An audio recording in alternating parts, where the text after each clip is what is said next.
Hi guys, you are watching my channel Ehsan pets. अस्सलाम वालेकुम। मैं हूं एहसन ज़फ़र, कराची, पाकिस्तान से। तो गाइस, आज हम बात करेंगे बजरी के स्कोप पे, इसकी प्राइसिंग पे, इसके फ़ायदे पे, हर चीज़ कंपेयर करवाएंगे और बहुत नई चीज़ें आपको बताने लगा हूं जो मैंने खुद रिसेंटली अभी स्टडी की हैं। स्टडी कैसे की हैं आपको पता है, मेरी ज़्यादातर स्टडी जो है वो प्रैक्टिकल होती है। प्रैक्टिकल कर लेता हूँ मैं, जो मेरी ऑब्जर्वेशन होती है उसको स्टडी बना के आपके सामने रख देता हूँ। ठीक हो गया। अच्छा, सीन ये हुआ कि मैं किसी के घर पे गया था, उनको सेटअप विज़िट करवाना था। उन्होंने बोला यार आप हमसे पैसे ले लेना, तो विज़िट कर लो, बस खाली थोड़ा सा देख के चले जाओ आप। तो खैर मेरे पास टाइम नहीं था। जब उन्होंने एक दो बार इंसिस्ट किया तो मैं चला गया वहाँ पे, क्योंकि पैसे अच्छे मिल रहे थे और उनको भी फ़ायदा हो रहा था, उनका सेटअप बहुत बड़ा था। तो उन्होंने कहा यार आप आ जाओ, आपके एनालिसिस बहुत अच्छे होते हैं। वरना उन्होंने ख़ुद मुझे अपने मुंह से बताया कि यार हमें ख़ुद काफ़ी साल हो गए हैं, सब कुछ सही चल रहा है, बच्चे निकल रहे हैं, लेकिन जब आपका चैनल देखते हैं तो खुशी होती है, अच्छा लगता है। तो हमने कहा इसके एनालिसिस बहुत अच्छे हैं, आएगा मिलेगा, थोड़ा बैठेंगे गपशप लगाएंगे, सेटअप का एक चक्कर भी लगा लेगा, देख लेगा ये क्या मसला है क्या नहीं है, तो जो पैसे बनेंगे वो हम दे देंगे। तो पैसे बहुत अच्छे ऑफ़र किए, मैं चला गया वहाँ पे, उनका सेटअप मैंने देखा, सब कुछ देखा। आप यकीन नहीं करेंगे, बहुत अच्छे बंदे थे जिनका वो सेटअप था और मुझे बहुत पसंद आया। अच्छा, उनके सेटअप पे रखी हुई थी फिंचेस, जावा, बजरी, और साथ ही साथ उन्होंने ये जो डव होती है ना, डायमंड डव, जो वाइट टेल डव कहलाती है, वो रखी हुई थी। तो माशाल्लाह बहुत अच्छा सेटअप था और बजरी की बहुत अच्छी ब्रीड आ रही थी, जिसमें एग्जीबिशन भी थे और आउट क्लास इम्पोर्टेड क्वालिटी। मैंने कराची में ऐसे बजरी नहीं देखे किसी के पास। तो बहुत बड़ा उनका सेटअप था और समझ लें कि फार्म था, सेटअप भी नहीं, it was looking like a farm. बहुत काफ़ी बर्ड्स थे वहाँ पे। तो कम से कम भी मेरे ख्याल से 300 से ऊपर पेयर होंगे उनके पास, जो मैंने देखे हैं फिज़िकली, जो मैंने देखे हैं। कुछ ऐसे थे जिन पे मैंने गौर नहीं किया। तो एक कॉलोनीज़ भी बनी हुई थी उनकी, तो मैं बात ही नहीं कर रहा बिल्कुल भी। अच्छा, मैं आपको बताऊं कि उन्होंने डव जो है वो लगाई हुई थी। अब आप बोलेंगे कि बजरी की इन्फॉर्मेशन देने के लिए डव की बात क्यों कर रहा है। बहुत ज़रूरी है, हमेशा किसी भी बर्ड की मार्केट वैल्यू पता करने के लिए बाकी बर्ड्स के साथ कंपेयर करवाना बहुत ज़रूरी है। अच्छा, मेरी नज़र में जो है ना, डव एक फ्लॉप आइटम है। ठीक है, मैं समझता हूँ कि डव जो है वो बिल्कुल बेकार है, एक फ्लॉप आइटम है, मैं उसको इतनी ज़्यादा तरजीह नहीं देता। ठीक है, लेकिन मैंने आपको पहले भी हमेशा कहा है कि जिस बर्ड को मैं कह रहा हूँ कि ये काम का नहीं है, वो बेसिकली मेरे काम का नहीं है, या मेरी जैसी सोच रखने वालों के उनके काम का नहीं है, लेकिन वो बर्ड हो सकता है किसी दूसरे के काम का हो। तो मैंने आपको बताया था कि हर बर्ड की एक वैल्यू होती है, हर बर्ड का एक क्लाइंट होता है, एक कस्टमर होता है। ठीक है, कस्टमर जो होता है वो किसी भी चीज़ का हो सकता है। अब हर बंदा एक दुकान से पत्ती नहीं खरीदेगा, कोई ना कोई चीनी भी लेने आएगा। तो ये वो वाली हिसाब किताब है कि उन्होंने डव रखी हुई है। तो अब डव का क्या होता है, कभी कभार ना शॉर्ट हो जाती हैं, तो उस टाइम अचानक फिर प्राइसिंग जो है ना बढ़ जाती है डव की। तो फिर जिसने रखी होती है उसको फ़ायदा होता है डव का, क्योंकि काफ़ी सारे लोग रखना बंद कर देते हैं, लोग इंटरेस्ट नहीं लेते। तो कहीं ना कहीं से डव की डिमांड लाजमन आ रही होती है, बाहर से भी आ रही होती है, ईरान से आ जाती है, कहीं से भी आ जाती है। तो फिर उस टाइम डव का रेट अचानक ऊपर जाता है। जाल वाले जानबूझ के ऊपर करते हैं कि जिसने घर में रखी होंगी छुपा के ब्रीड ले रहा होगा, फ़ौरन निकालेगा वो। और ऐसा ही होता है, फिर निकलना शुरू हो जाती हैं। फिर निकलते निकलते जब बहुत ज़्यादा निकल जाती हैं, फिर रेट थोड़ा सा नीचे आता है। तो डव के जो रेट हैं वो फ्लक्चुएट बिल्कुल मामूली से होते हैं, लेकिन फ़ायदा है डव को रखने में। लेकिन डव अगर आपने क्वांटिटी में रखी हुई हो तो फ़ायदा होता है, यानी कि अगर आपने कम रखी हुई है तो उसमें इतना ज़्यादा आपको फ़ायदा नहीं होगा, क्योंकि इसकी प्राइस इतनी ज़्यादा हाई नहीं है, इसका भी बजीज़ जैसा हिसाब है। अच्छा, मुझे पर्सनली डव पसंद नहीं है, तो अब इसका ये मतलब नहीं है कि जो चीज़ मुझे पसंद नहीं है उसका स्कोप नहीं होगा, ऐसा बिल्कुल भी नहीं है।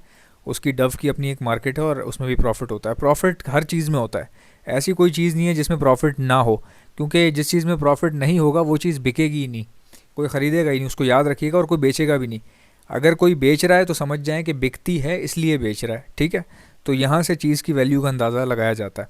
अच्छा, मैंने उनसे पूछा, चूँकि मुझे पर्सनली डव पसंद नहीं है, तो मैंने उनसे कहा कि आपने डव क्यों रखी हुई है, क्योंकि ये तो पुराने लोगों के काम है, जो बड़े बूढ़े जो सेटअप स्टार्ट, जब बड़े बूढ़े होते हैं ना, जैसे 40 साल का बंदा है, 45 साल का बंदा है, या 50 साल का बंदा है, ऐसा बंदा जब सेटअप स्टार्ट करता है ना, नया नया शौक करता है, तो अक्सर कुछ लोग उसको घेर के ना, कुछ कुछ होते हैं ऐसे, गली के दो चार लोग ऐसे होते हैं जो घेर के ना उनको या तो डफ का सेटअप डलवा देते हैं या फिर कुछ इस तरह का करवा देते हैं।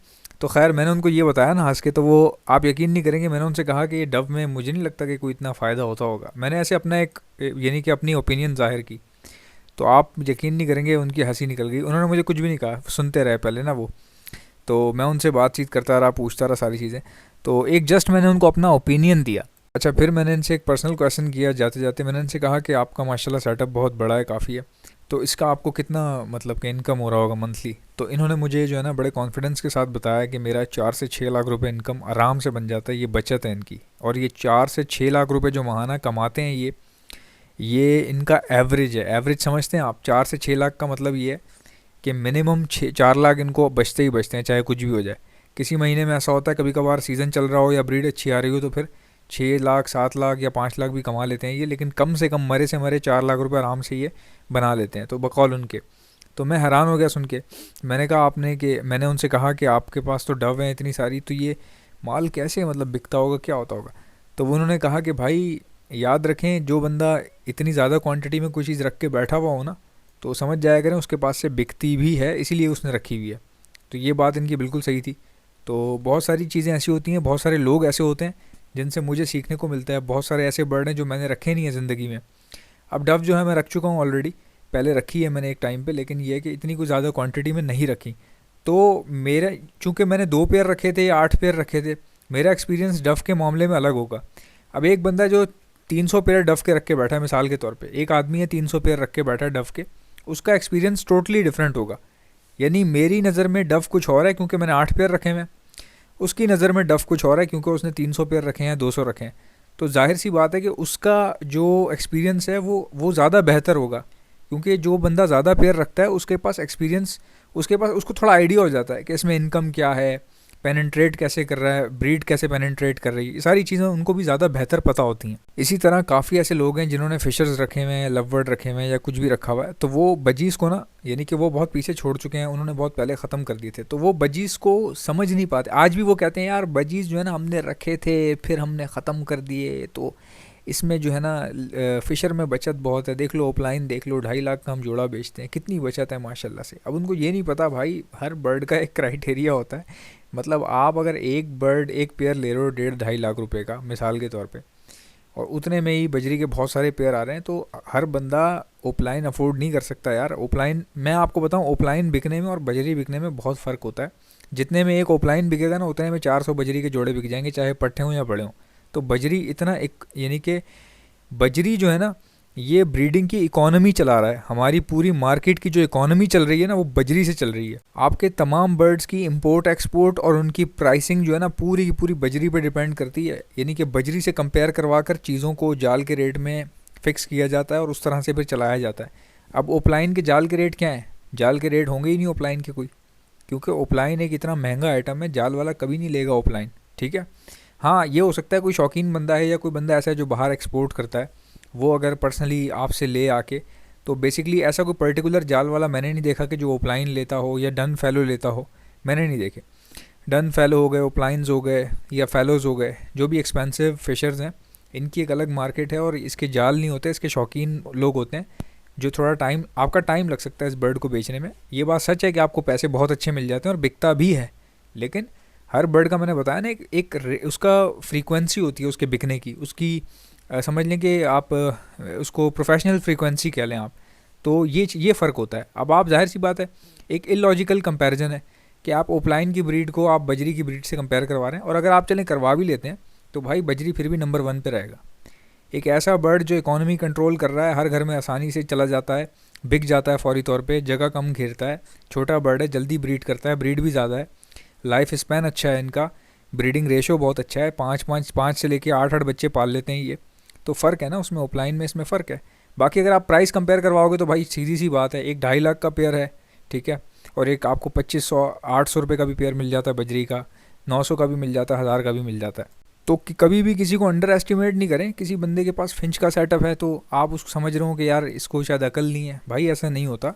अब वो जिनके पास मैं गया था, ये जो विज़िट किया मैंने, देखे ना माशाल्लाह इतना अच्छा इनकम है इनका, तो टेंशन कोई नहीं है। टेंशन क्यों नहीं है? सस्ते बर्ड लगाए हुए ना, तो कोई एक आध मर गया, 7-8 मर गए, परवाह ही नहीं है, उठा के फेंक दिए साइड पे। समझ रहे हैं बात को आप? तो गेम ऑन रहता है, गेम चलता रहता है, ब्रीडिंग चलती रहती है। अब मिसाल के तौर पे आपके पास 30 पेयर भी हो ना ऑफलाइन के, और अगर उसमें से एक पीस मर जाए तो आपकी बैंड बच जाएगी, क्योंकि वो 700-800 या 2500 का तो पीस नहीं था ना। समझ रहे हैं? वो 1.5 लाख का पीस हो सकता है वो 80,000 का पीस हो। तो अब आप अंदाज़ा लगाएं ना, मिसाल के तौर पे आपका 80,000 का एक बर्ड मर गया तो कितना ज़्यादा मेंटली बंदा इफ़ेक्ट आता है। हालांकि उसको फ़ायदा भी बहुत हो रहा होगा, बट छोटे बर्ड में ये फ़ायदा है कि आपका मर भी जाते हैं ना तो पैदा इतने हो रहे होते हैं, फ़र्क महसूस नहीं होता और आपको ना नुकसान होता है। तो भाई जो मर जाता है उसकी कहानी ख़त्म, ठीक है ना।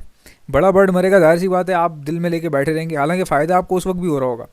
अब मेरे पास माशाल्लाह कॉकटेल बहुत ब्रीड करता है, बहुत ज़्यादा। गर्मियों में बस ऐसा होता है कि कभी कभार कुछ चिक्स मेरे पास मर जाते हैं, 7-8 मर जाते हैं, जो बच्चे निकलते हैं ना गर्मियों में वो मर जाते हैं। तो भाई हमने कभी परवाह नहीं की, माशाल्लाह बहुत फ़ायदा उठा रहे हैं, बहुत अच्छा यानी कि इनकम जनरेट हो रहा है। खाली मेरे पास घर के जो कॉकटेल रखे हुए हैं ओनली 17 पेयर्स। तो ये बात मैं आपको बार बार इसलिए बताता हूँ, चलाने वाले आप हैं, ठीक है ना, बर्ड को चलाना आपने। आई होप कि मेरी वीडियोज़ आपको अच्छी लगती होंगी। आपसे मुलाकात होगी इंशाल्लाह नेक्स्ट वीडियो में। वीडियो को लाइक कर दीजिएगा और चैनल को सब्सक्राइब कर लीजिएगा। अल्लाह हाफ़िज़।